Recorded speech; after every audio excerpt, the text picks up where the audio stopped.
Yes, it's something which is not exactly new. We started already since many years. However, I have to say that since at least a couple of years we saw this side of the business growing. I think it's mainly due to the fact that there is now a demand for quality in China, of which we are definitely benefiting. I think you know our company very well. We have been knowing each other for many, many years. And beside the typical air freight and sea freight activities, a forwarding activity we have been doing here, our company is really known in Europe for transportation, for distribution, for contract logistics, for warehousing. So we started in 2007 with our first distribution center in Shanghai. We expanded. I have to say it was a bit of a learning curve. It took us a few years to really understand and get to know the Chinese market much better, which of course is a bit different than from the European market. And as I said, we really saw after 2009, 2010 that demand for European quality, for European warehouse management system started really growing a lot. And today, I'm happy to say that contract logistics is probably our biggest growing product. And for contract logistics, I mean both warehousing and distribution.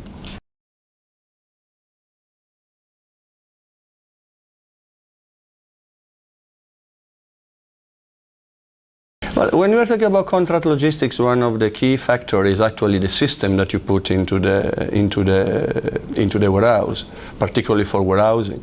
A warehouse is a warehouse. Of course, you have standards, you have international standards. However, the warehouse management system and the processes and the way you can interface with customers and all the IT infrastructure and the know-how on how to operate on an effective cost basis is what really makes a difference. So one of the advantages that we have, and I believe really is an advantage that we are able to offer, maybe some other competitors is not, is that we use in China, we use throughout our region, the same warehouse management system that we use in Europe.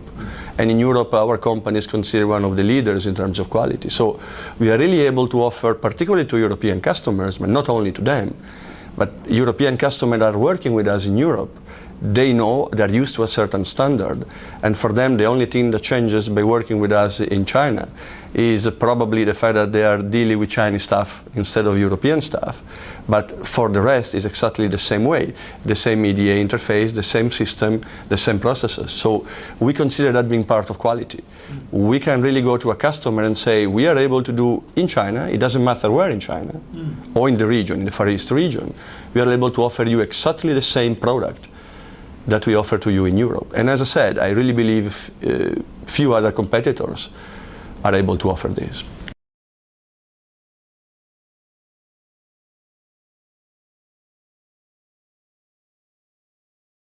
Today, we started in Shanghai, and we started in Shanghai because we thought that that was the right place to be at the right time. So today, most of our activities are still concentrated in the greater Shanghai area. We run 3 or 4 warehouses. We run, for instance, a big warehouse for a customer, a Continental. We run 10,000 meters of warehouse for them, where we do just-in-time delivery, we do Kanban, we do a lot of solutions. We receive electronic orders. We fully interface by EDI to their factory, and of course, beside the warehouse, we also run the transportation to the factory. We do in Hong Kong as well, on a much smaller scale. We do in South China. We are starting now with a very interesting customer in Taipei. We start very, very soon. So I would say it's all across the region, but we do in Tianjin and in Beijing. But the core of our warehouses are really in the greater Shanghai area. Mm-hmm.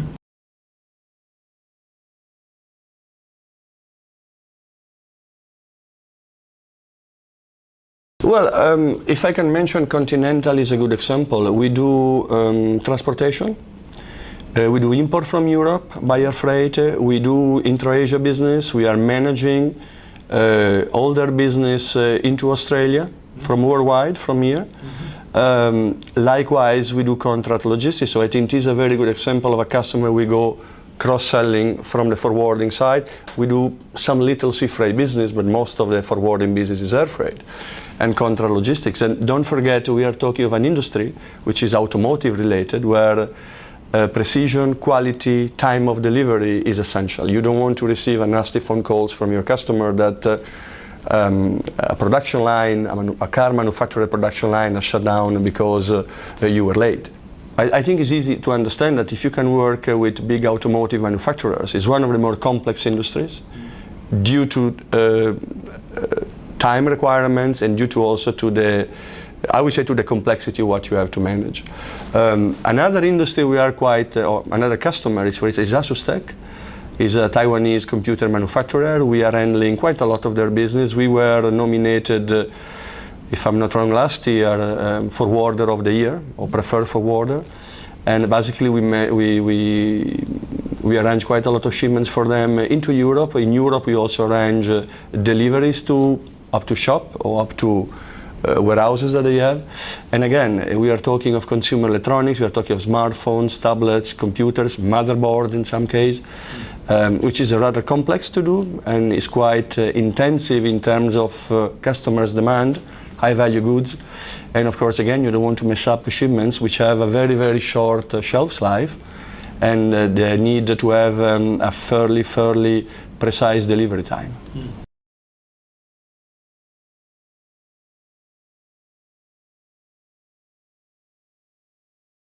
Yes, we got, in the last couple of years, we opened up in a number of countries. We opened up in Vietnam last year, we opened up in Malaysia. 2 years ago, we opened up in Singapore. The year before, we had opened up in Bangladesh. Of course, we had this sizable company in India since also 4 or 5 years. We are now in Thailand.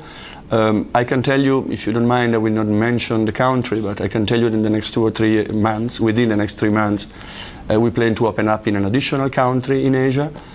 So we are also completing, or we are also expanding our footprint into the region. So clearly today we are not opening up in our region just to serve business which is coming from other countries.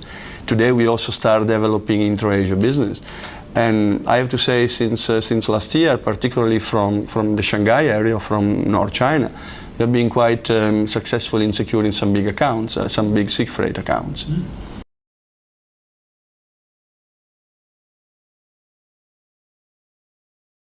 I think the way we are doing is, again, and I have to say again, quality plays a role. I can tell you, in one case, it was already an existing customers for which we do both contract logistics, and we're doing shipments to both Europe, Latin America, and North America. And they simply agreed to, there was a door open for us to get additional business because they know us. And another company, basically they gave us business, so they were willing to start a relationship with us because we were working with the other company, which is one of their biggest competitors, and they knew that we were providing an excellent service. So entering into a new market is not easy, and you can only do either by fighting on price, that some time has to be done as well. But in our case, we were able to secure business because these customers, they knew us, even if for other trade lanes, and somehow they really trusted that we would have been able to do a good job for them.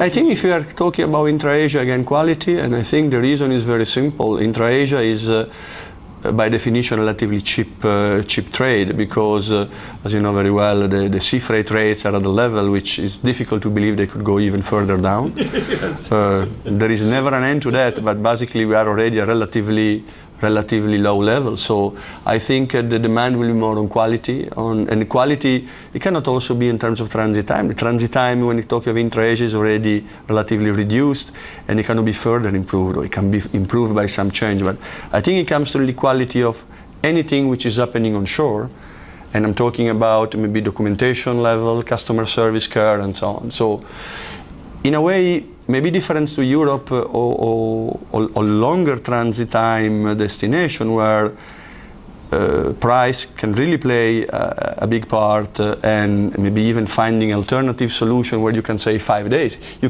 can save 5 days transit time if you ship a container from Shanghai to Singapore. You can find it. And it's not saving 5 hours that will change anything. So anything that we can do on our side, IT, solution, processes, everything that we can do to convince the customer that we are a better partner for them than someone else.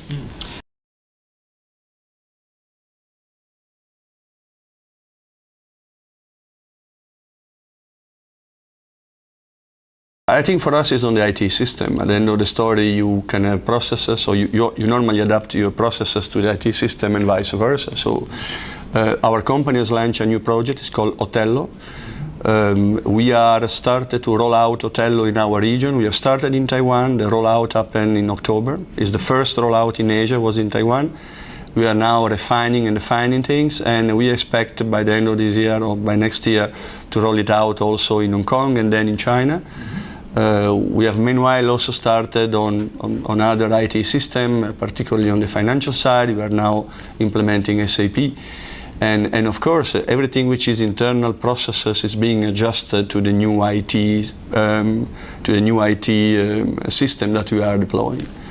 And I have to say this has also been a winning point in terms of some customers, because we have already deployed Otello in Europe, and again, some customer thinks that there is an advantage in us getting it here, and this has also meant business opportunities.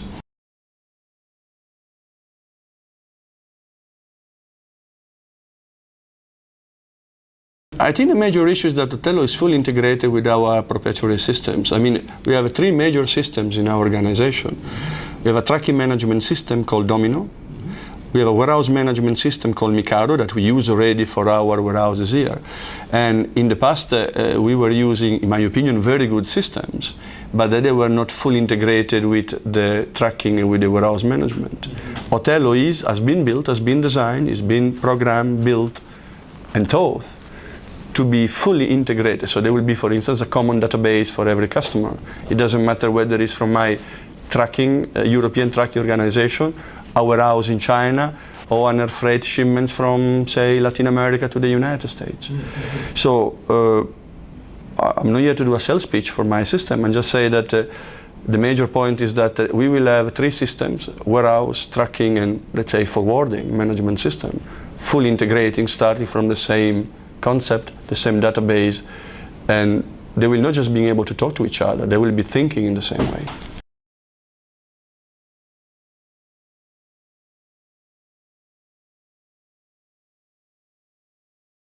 Better efficiency, and I will believe something much more desirable for particularly big accounts or for customers, which is what eventually we hope to obtain also throughout these changes. That where we can go, we can say, we do for you tracking in Europe, we do for you warehousing in Europe, we want to do, or we are doing air freight and sea freight, and we can provide you the same, say, warehousing, contra-logistics services in the Far East region. So really selling to customers seamless processes. It doesn't matter whether it will be in China or in Germany, we will be able to tell them we will work exactly in the same way.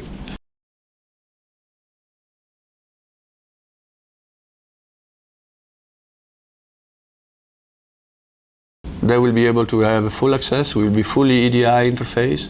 There will be data that will be available to them on demand. Some customers may not be interested.